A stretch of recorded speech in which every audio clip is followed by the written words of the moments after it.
evening po sa inyong lahat na nakikinig tonight. You are now listening to The Rock of My Salvation. My name is Josh. I'm Justin. I'm Jam. And I'm Elaine. And tonight po, mapapakinggan po natin yung pinangako natin na part 2 ng brand new message series ni Pastora Emerita Barqueros entitled Simply Obey. Tonight po, she's going to discuss with us kung ano yung reason kung bakit hindi nakukuha ng maraming tao yung complete joy na hinahanap nila at kung ano nga po ba yung dapat nating unahin para ma-experience natin ito. Now, here's Pastora Emerita with the part 2 of her message entitled Simply Obey.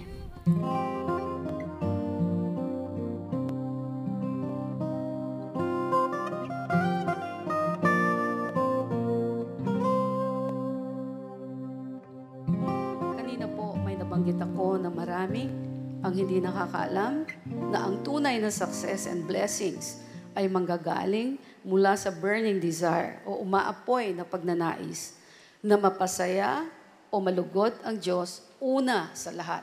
Pag sinabing una sa lahat, una sa lahat. Una sa sarili mong preference yun. Una sa sarili mong gusto. Una sa lahat. Hindi ka sasaya ng totoo po. I mean, hindi mabubuo ang saya mo kapag hindi mo tinrain yung heart mo na dapat mapasaya ko muna si Jesus. Sa gagawin ko ba, mapapasaya ko si Jesus? Kung hindi, ayokong gawin yan.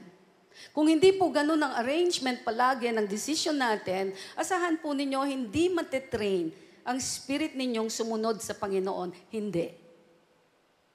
Kaya makikita nyo po, tumatanda na kayo, ang dami na ninyong tinry, pero bakit parang ganito buhay ko? Hindi ko alam kung saan ako patungo. Lilipas na naman ng isang taon, magbe-birthday na naman ako, parang ganito pa rin. Wala akong nagagawa much sa family ko, wala rin akong nagagawa much sa kapwa ko. Ito po, I believe, ang isang major na dahilan. Hindi nananahan ang Espiritu ng Panginoon. Kaya hindi po kayo nakakapag-obey sa maraming tuntunin ng Panginoon. At sabi ko nga, isa lamang po ang makakapagpasaya sa Diyos. Ang obedience natin sa Kanya. Bakit po? Kasi sa Panginoon, ang pagsunod po, ang proof na mahal natin siya. Sa John 14:21 and 23a, ito po si Jesus mismo ang nagsasalita rito. Look at this. Ang God mismo, yung God na hindi natin nakikita, nagsasalita ngayon. Okay, babasahin ko po yung sinabi ni Jesus. Sabi niya, ang tumatanggap sa mga utos ko at tumutupad sa mga ito, ang siyang umiibig sa akin. Ang umiibig sa akin ay iibigin ng aking Ama. Iibigin ko rin siya at ako'y lubusang magpapakilala sa Kanya. Sobrang ganda po nito. Napakaganda po nitong binasa natin na ito. In English, all who love me, sabi ni Jesus, will do what I say. My Father will love them, and we will come and make our home with each of them. Ito yung sabi sa verse 23. Look at this. Ito yung sinasabi kong tuhog po, yung pag nag-obey tayo sa Lord, can you imagine? Hindi ka ba mabibless pag love ka ni Jesus? Ang sabi ni Jesus, ang mga tumutupad sa utos ko, love ko, mahal ko. So kung mahal ka ni Jesus, lahat ng pabor nasa iyo. Right? At ang gustong-gusto ko po doon, yung sinabi niya na magpapakilala ako pagka sumusunod kayo sa akin. Papakilala ko yung sarili ko. Papakilala ko yung sikreto ko sa inyo na hindi alam ng mga hindi sumusunod sa akin. Napakaganda, no? Can you imagine, na tumatanggap sa aking utos, sabi ng Lord, paano niyo po tatanggapin yung utos ng Panginoon kung hindi niyo binabasa yung salita niya? Tama po ba? O sabihin niyo, sa lahat hindi nagbabasa ng Bible, kabag-habag pala ako. Ano na akong edad? Wala pala akong alam kay Jesus. Kabag-kabag po talaga pag hindi nagbabasa ng Bible. Kasi hindi niya matatanggap yung utos ng Panginoon at hindi niya maiibig ang Lord kasi hindi niya makikilala siya, right? Okay. So verse 23, napakaganda po. All who love me, sabi ni Jesus, lahat ng nagmamahal sa akin, will do what I say. Gagawin nila kung anong sabihin ko. At ang aking Ama, my Father, will love them. Mamahalin sila ng aking Ama. And we will come and make our home with each of them. Alam niyo po ba ibig sabihin nun? Pag mahal ka ng Ama, mahal ka rin ni Jesus, mahal ka ng Ama, ang ibig sabihin nun, meron ka ng space sa heaven. Meron ka ng place. Sabi, gagawa eh. And we will come and make our home with each of them. At ang opposite naman po nito, verse 24, anyone who doesn't love me, sabi ni Jesus, will not obey me. So kung hindi kayo nag-obey sa Lord at hindi kayo nagbabasa ng Bible, ito po yung equivalent niyan. Sabi ni Jesus, hindi niyo ako mahal, hindi kayo interesado sa salita ko. Hindi kayo interesado kung anong gusto ko, hindi kayo interesado kung anong ayaw ko, hindi niyo ako mahal. Naparamdam niyo po ba ang pagmamahal ninyo sa Panginoon? Ngayon, para po tayong nananalamin ngayon. Sino ako sa harap ng salita ng Diyos? Well, you see, mayroon pong kinalaman ang pagsunod natin sa pag-ibig natin sa Diyos, right? Dito sa mga binasa natin. At mayroon din itong kinalaman para po tayo ay makasama ng Panginoon sa kingdom niya. Now, gusto ko pong maging honest kayo before God. At tignan po ninyo ito. Sagutin po ninyo kahit sa isip ninyo. Every time po ba kayo nagpupunta sa church, ang reason ninyo ay dahil umaapoy ang damdamin ninyo na marinig ang pagkukulang ninyo at gusto ninyong marinig ang ipinapagawa ng Diyos sa inyo. O ang gusto lang po ninyo marinig ay kung ano ang gagawin o ibibigay ng Diyos sa inyo. O ano ang makukuha nyo sa Diyos. Kung kayo po ay 1 taon ng Kristiyano, 2 taon, 5 taon, or more, at ganito pa rin po ang reason sa pagpunta ninyo sa church. Hinahanap niyo kung ano ibibigay ng Lord, ng blessing na matatanggap ninyo. Kung ganito pa rin po ang reason sa pagpunta ninyo sa church, kailangan po ninyong i-evaluate ang buhay ninyo bilang isang Kristiyano. Ang natural progression po ng Christian life ay ito. Habang siya ay tumatagal ang edad niya sa pagka-Kristiyano, mas lalo nilang kinikilala. Continuous yun eh. Parang hindi nauubos. Actually, pag nagre-reveal ang Lord sa inyo, kahit madalas siyang mag-reveal, ang nararamdaman po ng may relasyon sa Panginoon at umiibig sa Panginoon, parang kulang pa yung nakikita mo sa Kanya. Gusto mo pang makita. Gusto mo pang makilala siya. Kulang palagi. Hanap ka ng hanap. Paano mo pa siya makikilala ng mas malalim? Parang may uhaw po na hindi matanggal sa puso mo. And again, kung hindi po ninyo nararamdaman yan, delikado po yan. Kasi kung walang uhaw, mamamatay po kayo. Eh si Jesus, yung living water, siya rin yung bread, right? So kung di po tayo nauuhaw sa Kanya, para tayong baliwala lang dito sa mundo, na anytime para tayong bulaklak na mamamatay lang, madadry lang. Hindi po ganyan ang gusto ng Panginoon. So mayroon pong natural progression ng buhay ng isang Christian. Kinikilala niya pa ang Lord habang tumatagal, at habang tumatagal na nakikilala niya ang Diyos, alam niyo po, ang nangyayari, mas nai-inlove ang isang Kristiyano sa Panginoon. Why? Kasi lalo na, pag nakikilala mo siya, habang tumatagal, nakikilala mo ang Lord, nakikilala mo siya na nakikilala, at nakikita mo, aba, ang ganda pala nung ugali ng Lord. Aba, ang ganda pala nung balak ng Diyos sa akin. Aba, ang ganda pala ng ginawa ng Lord para sa akin. So, ang mangyayari sa iyo, ang natural tendency sa iyo, lalo kang mai-in love din sa Kanya. Kasi marami kang natutuklasan na magandang katangian ng Panginoon. Pwede ngayon, hindi pa kayo in love sa Panginoon. Kaya nga, kayo po ay ina-advise ko, nahabulin niyo po, pag-aralan ninyo yung salita niya. Mitiin niyo sa puso po ninyo na gusto kong sumunod sa Panginoon. Ano yung gusto niya sa akin? Yun po yung mitiin ninyo. No? Yun yung pagkaabalahan ninyo sa buhay, una sa lahat. Kaya sabi ko nga po kanina, burning desire ang kailangan. Umaapoy. Kasi madalas po, tinatamad tayong mag-aral ng salita. Kaya kung hindi po umaapoy ang puso niyo sa Panginoon, hindi po kayo magbabasa ng kanyang salita.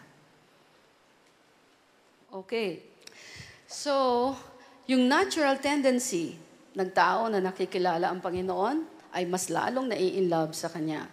Kasi nadidiscover nila yung mga katangian ng Panginoon. Parang di po ba sa tao, ganun din tayo? Na kapag nai-inlove ka, yung iba, naghihiwalay, right? Tama? Umpisa, wow, in love. Parang in love sila pareho. Pero, pag dumating yung mga ilang taon o ilang buwan, ay, sasabihin mo, ay, wala na sila. Kala ko, ang sweet-sweet nila. Diba? Kala ko sila na nga eh. You know why? Kasi meron silang natutuklasang hindi maganda. Tama po ba? Pero, kahit naman may nagustuhan ka at naging kayo na, nung gusto mo, hindi mo siya masyadong gusto, pero parang okay na rin sa umpisa. Tapos habang tumatagal ang panahon, ang dami mong nadidiscover. Ang ganda-ganda sa kanya. Ang mangyayari, yung konting love mo sa umpisa, ay lalalim. Right? Tapos kapag marami pang nadagdagang magandang ugali o katangian sa iyo, kahit nakakita yan ng mas pogi o mas maganda, sasabihin niya, ay, wala sa kalingkingan yan nito. Diba? Tama? Kasi grabe itong babae na ito. Grabe itong lalaki na ito. Dati hindi ko mahala ang Diyos. Ngayon, love na love ko na ang Lord. At nakikita ko, itong guy na ito, o itong girl na ito, napalapit yung puso ko sa Lord. Ang dami ko natututunan na napapakinabangan ko. Hindi ko ito nakikita sa maraming babae. Hindi ko ito nakikita sa maraming lalaki. Right? So, nai-in love kayo. Tama? Pag mayroong magagandang katangiang lumalabas. So, what more ang Diyos? Right? Perfect siya. Tama po ba? Ang buhay nga po niya, inalay niya sa krus eh. Nagmamahal po ba sa inyo yung boyfriend, girlfriend? Tingin po niyo mag-aalay ng buhay yan sa inyo. Hindi kayo sigurado, right? Tsaka pag nag-alay siya ng buhay, sasabihin mo, wag. Nalulungkot ako. Tama. O kaya dapat, kilalanin natin ang Lord. Tama po ba? Why? Yung buhay nga niya, inalay niya sa cross, buong kaharian niya. Hindi niya sinabing, pag nagpunta kayo sa langit, dito lang kayo ha. Kalahati lang ng kingdom ko ang pwede niya marating. Hindi, wala po sinabi ang Lord. Yun po maganda sa Lord. Okay, may natututunan po ba kayo? So, but ito yung sad truth. Bihira po ang sobrang nai-inlove sa Kanya, meaning sa Lord. Up to the point na iaalay nga nila ang buhay nila at ang lahat-lahat nila willing silang mawala para lang sa Diyos. At natuklasan ko po, nakokonti o halos di makita ang mga nakakapansin na sa Panginoon the more mo i-express, the more mo i-surrender, the more mo iwala para sa Kanya ang mga bagay-bagay o anuman ang hinihingi niya sa atin, alam niyo po ba, lalo kang hindi mawawalan. Yan po yung ano ko eh. Kaya ako talaga, pag nawawalan na ako, lalo na maski sa pan sa church o pan sa sarili ko, resources, yung mga konting natitira ko, naipon ko, sasabihin ko, alam na ni Janice yan eh. Kailangan magtanim tayo. Meaning, magpa-plant ako financially sa kingdom ng Lord. At pag sinabi ko magpa-plant tayo, pag sinabi kong, kasi kailangan natin eh. At kakaunti, yung hawak ko, hindi masusustain yung life ko, sasabihin ko, ay tanim natin yan sa kingdom ng Lord. Kasi parang hindi rin kasya yan sa kailangan natin.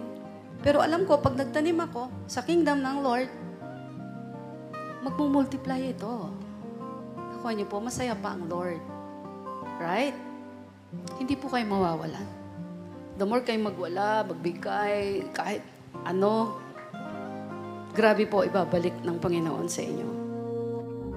And that was Pastora Emerita Barqueros with the part 2 of her brand new message series entitled Simply Obey.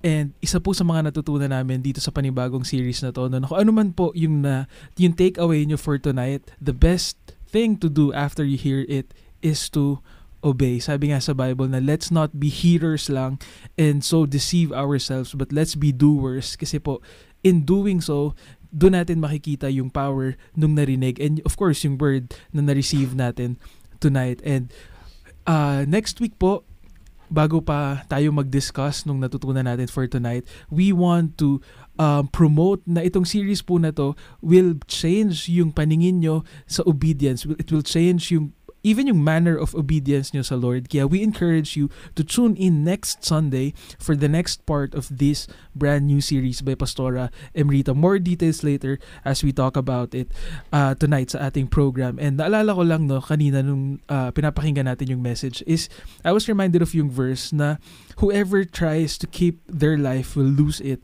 but he who loses his life for my sake will preserve it. Nung narinig ko kasi yung kanina, parang sabi ko na the more you seek God, parang the more He gives din naman sa'yo, na parang as you lose yung self mo in loving Him, He fills you up with His love. Parang hindi niya tayo mafe-feel kung tayo puno ng sarili natin, puno ng pagmamahal sa sarili, puno ng sarili natin, yung parang human love lang. Pero if we seek yung love na galing sa Kanya, the more we empty ourselves, the more naman niya tayo pupunuin for us to be capable to also love Him and also to love others. Alain? Yes, and in relation sa sinabi mo, Josh, no, na whatever we give God, He gives back more. Yes. It reminds me of one of the concepts na natutunan ko sa economics. Sabi sa economics, the law of diminishing returns. So the more you give, the less returns to you. Pero sa Lord, opposite. Yes. And I want to call it the law of greater returns. The more you give God, He gives you even more. Sabi nga sa Bible, it overflows. Your cup overflows. And I believe another one of the revelations na God wants to reveal to us sa message ni Pastora today is, if hindi mo pa mahal ang Lord, hindi mo pa siya kilala. And the intensity of our love for God is proportionate to how much we know Him. And knowing Him means a deeper level of understanding that God's love knows no boundaries. Meron akong pinanood na video before of a motivational speaker. And he once said, everybody wants to feel loved. Sabi niya, that's pretty much the basis of how happy we are in life. And no other source of love ang makakasatisfy sa soul natin na always hungry for love and acceptance other than the love of God. Yes, totoo yan. And parang quickly lang, kasi naalala ko si Ate Janice, she is one of the daughters of Pastora Emerita, and parang sabi niya, don't be afraid to be honest sa Lord kung hindi mo pa nararamdaman yung pagmamahal mo sa Lord, na parang, Lord, hindi pa kita mahal, but gusto kong matuto kung paano ka mahalin. And out of that love, nag-grow, and now she's obeying and fulfilling yung purpose ng Lord sa life niya. Tin? Yes, and I'd like to add lang din dun sa na-share ni Aline kanina about yung parang those who don't really know God.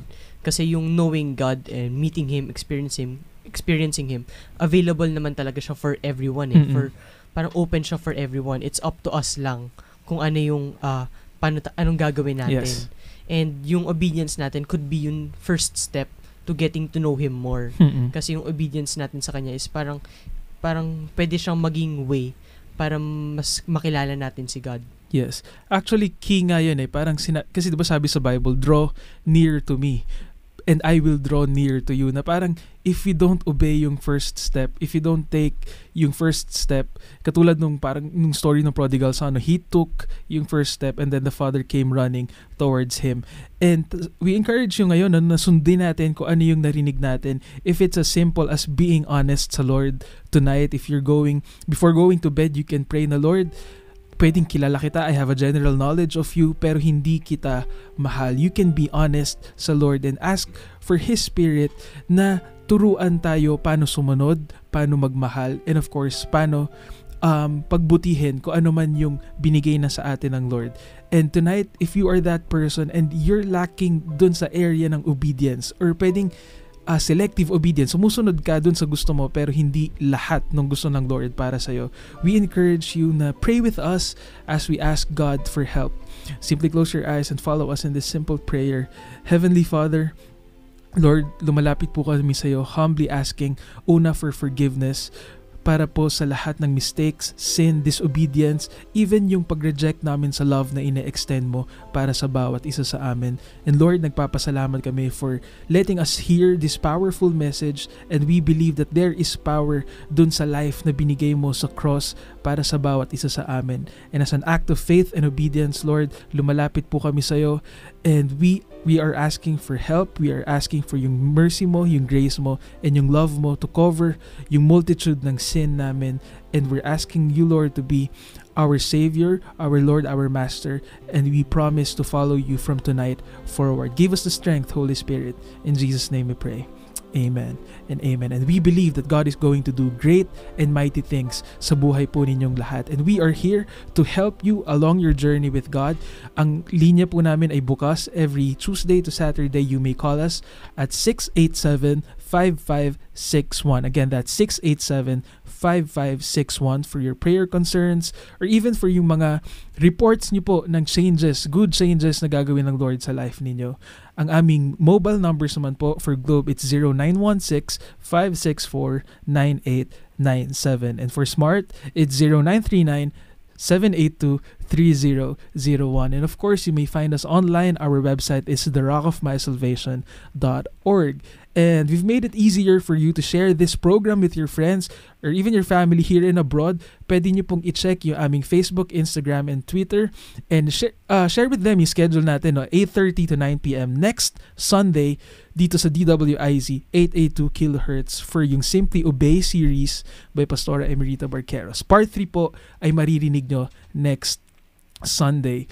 And bunga naman ng obedience, kasama natin ngayon si Jam kasi out of yung love and obedience ni Pastora Emerita sa Lord dun sa vision na binigay sa kanya.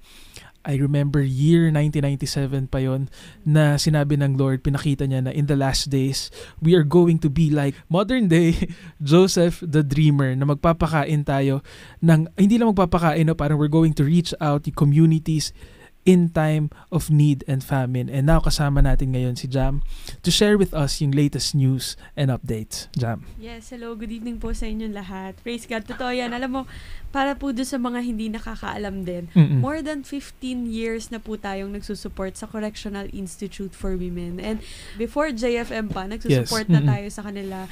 And hanggang ngayon po yan, hanggang sa nagkaroon na ng JFM, tuloy-tuloy pa rin po yung pagbibigay natin sa kanila ng mga daily supplies.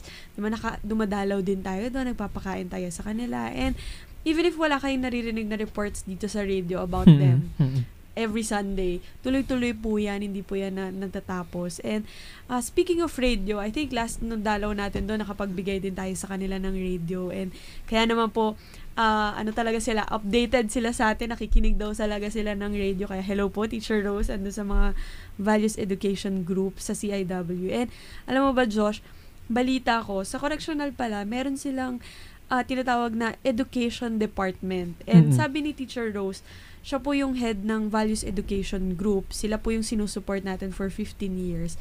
Nagpass daw si Teacher Rose ng teachings and lessons nila dun sa Values Education. And praise God kasi na-approve daw po yung application niya para maging accredited yung Values Education, para maging eligible yung mga inmates na uma-attend ng Values Education sa GCTA, Good Conduct Time Allowance. Ito daw po yung binibigay ng gobyerno sa mga inmates, para sa mga inmates na may good conduct or nag-aaral sa loob ng CIW, para doon sa mga uma-attend ng Values Education class. And para doon sa mga nagiging okay or nag-i-improve yung pamumuhay nila doon sa loob. And ang mangyayari kasi dito, pababawasan yung sentensya nila. And nakakatuwa po, and maganda po dito, kaya po namin sinishare sa inyo to. Kasi ilan po doon sa mga teaching outlines na sinishare ni Teacher Rose sa mga estudyante niya, yung mga binibigay po natin sa kanilang books, teaching lessons, and yung ibang naririnig nila dito sa radio. Sabi nga, pag narinig mo nga minsan si Teacher Rose na nagsasalita sa mga klase niya, minsan parang kala ko si Pastora. Yes. Parang si Pastora, sabi nga niya, ginagaya ko talaga si Pastora. Yung way niya pagsasalita, yung mga tinuturo, yung revelations ng Lord kay Pastora sa church natin, nagagamit nila yun, nagiging part tayo sa kanila. And nakakatuwa, nakaka-bless isipin na part tayo ng pagbabagong buhay nila. Yung JFM po, yung Troms talaga, malaking tulong sa pagkaing physical and spiritual na maraming tao. Kaya Teacher Rose, congrats po sa inyo. And by the way, tama po yung iniisip nyo. Alam nyo na po yun, kung ano man yun. And sana po makadalaw kami ulit nila Alain dyan. Yes, hello po Teacher Rose and yung mga students po ng Values Education. Hope to see you soon. Yes. Greetings po sa lahat ng nasa Values Education class. And we encourage you na sunod lang po. Simply obey sa lahat ng mga tinuturo din, even ni Teacher Rose. Hello po sa inyo. And itong JFM kasi napakalaki din ng part nito because monthly tayong nagpapadala ng supplies sa mga inmates dun sa class na yun. And malaking help po yun. Kumbaga parang every peso nyo, parang naririnig kasi natin daily feeding, yung regional feedings natin, Luzon, Visayas, Mindanao. Ang hindi nyo po alam, pati po sa prison, meron din tayong ministry kung saan nakakapag-supply tayo monthly ng mga essential needs nila doon. Kaya continue showing your support and love dito sa mga kasama natin, kapatiran po natin sa CIW. Jam? Yes, and para dun sa mga gustong magbigay, mag-support sa mga ministries natin sa loob ng JFM, ito po yung mga ilang ways to give natin. Pwede po kayo mag-deposit through BDO. Ang account name po natin ay Joseph Feeding Mission Outreach Foundation Inc. Again, it's Joseph Feeding Mission Outreach Foundation Inc. Ang account number po natin ay 4020182461. Again, it's 4020182461. Or pwede rin po through money transfer services. Ang authorized person po natin ay si Sister Gemma Ochoa. Ang address po ay number 4 San Roque Street, Capitolio, Pasig City, Philippines, 1603.